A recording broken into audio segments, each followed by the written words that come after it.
Təsəvvür eləyin ki, olmayan bir yerdən bir produkt yaratmısınız və o produkt hələ də sizin ən çox danışdığınız və hamıya göstərdiyiniz, qürur duyduğunuz məhsullardan biridir. Prodigma Series sezon 1, epizod 2.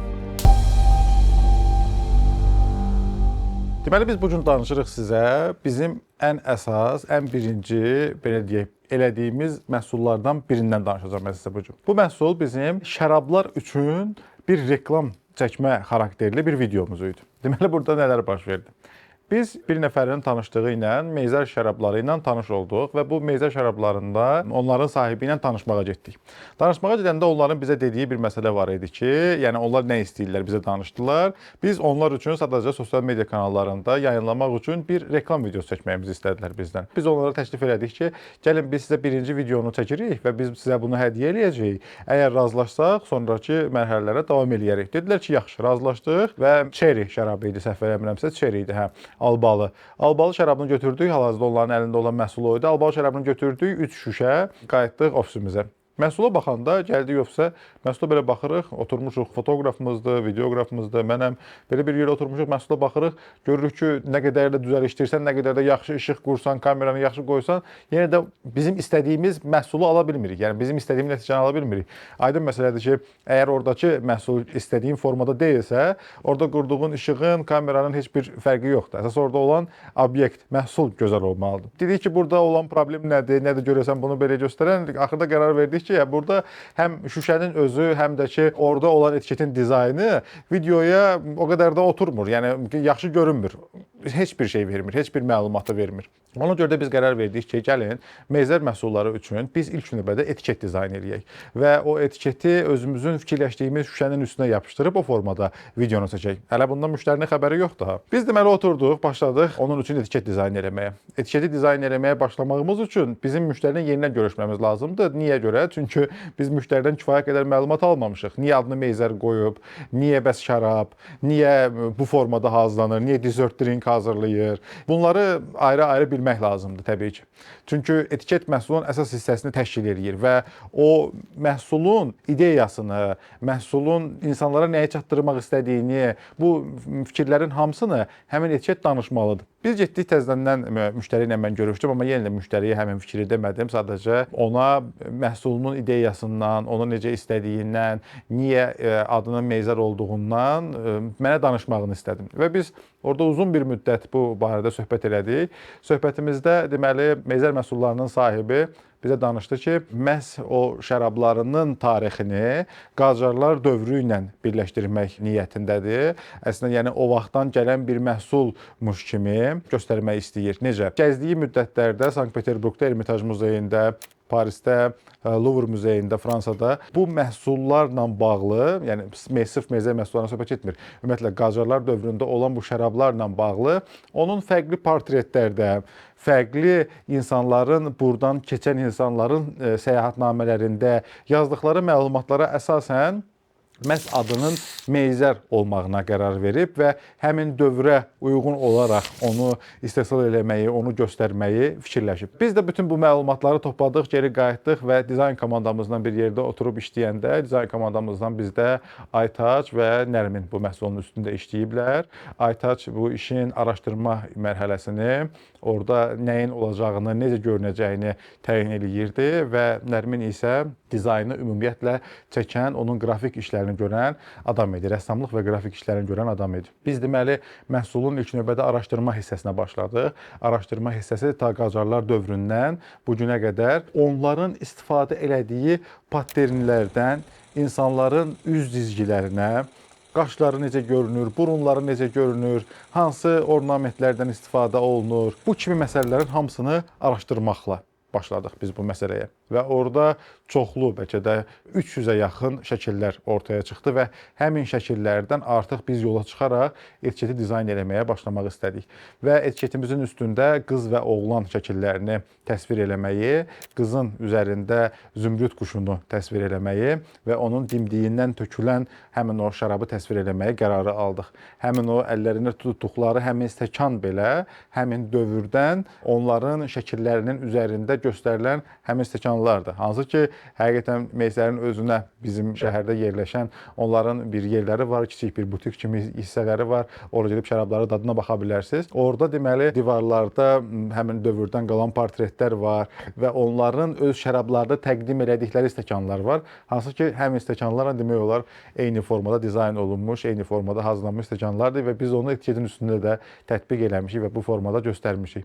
Bu boyda araşdırma hissəsi, adamların araşdırılması, axırda onların etiketə necə çıxarılması və onların hazırlanıb müştəriyə təqdim olunması mərhələsinə doğru gedirik. Sonrakı mərhələdə artıq biz etiketin nələr olacağına qərar verəndən sonra, hansı ki bizə təqdim elədiyi desert drinklər ancaq albalı idi, amma desert drinklər orada 4 növdə hələ ki buraxılmağı qərara almışdılar. Albalı, moruq, zoğal və nar. Bu 4 növdə buraxılması üçün hamısının da rəngi qırmızıya yaxın olduğu üçün ingilislər demiş bu bizi biraz challenge eləməyə başlamışdı. Challenge eləmək nəyə görə? Çünki bunların hamısı qırmızı rənglərə yaxındır və biz etiketdə nəyisə fərqləndirməliyik. Amma qırmızının bu 4 dənə fərqli tonda baxan kimi sənin orada fərqi hiss eləyəcəyin bir formada necə eləyə biləcəyimizi fikirləşirdik. Bunun üçün təqribən 20-yə yaxın etiket hazırladıq. 20-yə yaxın qırmızının tonlarını elədik və həmin tonları seçib axırda baxanda dedik ki, budur. Bu məhsulları hazırlayandan sonra artıq hansısa bir çap şirkəti tapmalıydıq. Çap şirkəti tapdıq. Onlara bu etiketləri çap elətdirdik. Çox çətin olsa da əlavə bir qutu düzəltdirdik və bunları özümüzün fikirləşdiyimiz, yəni belə ola bilər dediyimiz şüşələr tapıb, yəni marketə getdik, marketdə başqa şərablar var idi. Həmin şərablardan hansının şüşəsi bizim xoşumuza gəlirsə, o şüşələri seçib, xoşumuza gəlirsə deyəndə, yəni etiketin üstündə, videoda hansı daha qəşəng görünə biləcəyini fikirləşirdiksə, həmin onları tapdıq və onları artıq etiketi gətirib o şüşənin üstünə yapışdırıb müştəriyə bu formada təqdim eləmək fikrində idik. Müştəriyə biz məhsulumuzu aparanda artıq burada çox böyük həyəcan var. Sizin də başa düşdüyünüz kimi. Niyə həyəcan? Çünki siz təsəvvür eləyin ki, müştərinin sizə demədiyi bir yerdən siz belə bir məhsul hazırlamışsınız və buna təqribən 4 aya yaxın vaxt sərf eləmisiniz və bu 4 ayın ərzində hazırladığınız bu etiket artıq elə bir formada olmalıdır ki, siz onu müştəriyə göstərəndə müştəri deməlidir ki, budur, özüdür. Ona görə də biz biraz həyəcanlıydıq, amma hazırladıq, ürəyimizcə idi. Əlavə etiketləri, şüşələri, qutuları, həm də ki, etiketlərin hələ şüşənin üstünə yapışdırılmamış formalarını və yanında bir təqdimatla bir yerdə müştəriyə apardıq, göstərdik, təqdimatı göstərdik ki, məsəl üçün qacarların dövründə belə portretlər var idi, xanımları belə təsvir edirdilər, bəyləri belə təsvir edirdilər, nə bilim qılıncları, bellərinə bağladıqları iplər, onların burunları, qaşları, hamısını belə ayrı-ayrı göstərdik ona və axırda bu etiketə necə gəldiyimizi danışdıq və etiketə baxanda artıq müştəri dedi ki, məhz mənim şərablarımın üstündə onların ideologiyası ilə bu qədər bağlı olan belə bir etiketi mən 100% görmək istəyirəm və bu etiket özüdür. Etiketi verdik müştəriyə və ondan sonra artıq növbəti işlər üçün, növbəti belə deyək ki, gələcək işlər üçün artıq qapılar belə deyək ki, açılırdı. 4 ay davam edən bizim layihəmizdən, balaca layihəmizdən nələri öyrəndiyimizi sizinlə bölüşmək istəyirəm. Çünki bu bütün komandanın bir yerdə işlədiyi bir proyekt idi və burada çoxlu fərqli nəticələr var. Nəticələr nədən ibarətdir? Mən Azərbaycanda bundan çox qarşılaşıram. Yəqin ki, xaricdə də çox yerdə belədir. Bu təbii ki, insandan asılı olan bir şeydir. Məsələn, mən görürəm ki, müştəri tutaq ki, deyir filan yerdə filan şeyin şəklini çəkmək lazımdır. Adam gedir, həmin şeyin şəklini çəkib qayıdıb çıxıb gəlir. Sonra müştəri məsələn onun başqa bir bucaqdan şəklini axtaranda artıq onu tapa bilmir. Çünki onu göndərən adam bundan maraqlı deyil. Həmin işi sadəcə həmin yerində yekunlaşdırıb tez pulunu alıb qaçmaqla ancaq beynində yəni bunu qurur.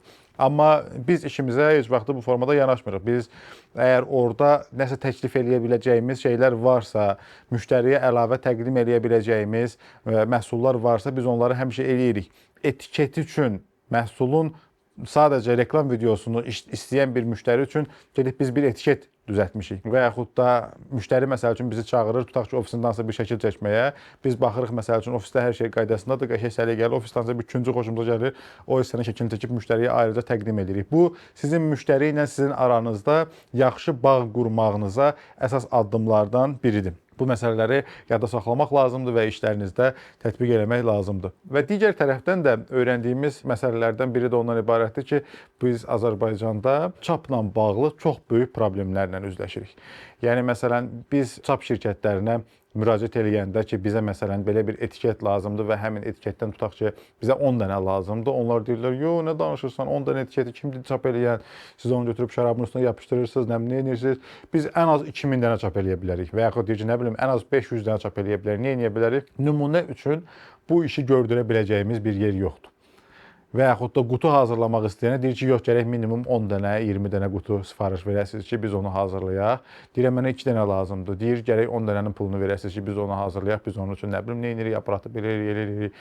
Başa düşürəm. Belə məsələlər, yəni orada müəyyən struktur hazırlanmalıdır, kəsim aparatları düzəldilməlidir və s. və ilaxır. Ancaq ən balaca şirkət belə bunu eləmir. Yəni ən balaca bir nəfər olan adam, tutaq ki, hansısa bir çap işi ilə məşğuldur. Ona deyirsən ki, sən mənə bunu hazırla. Deyir, yox, deyir, zakaz deyir, çox balacadır, eləmirəm. Onsuz da tək oturmusan da.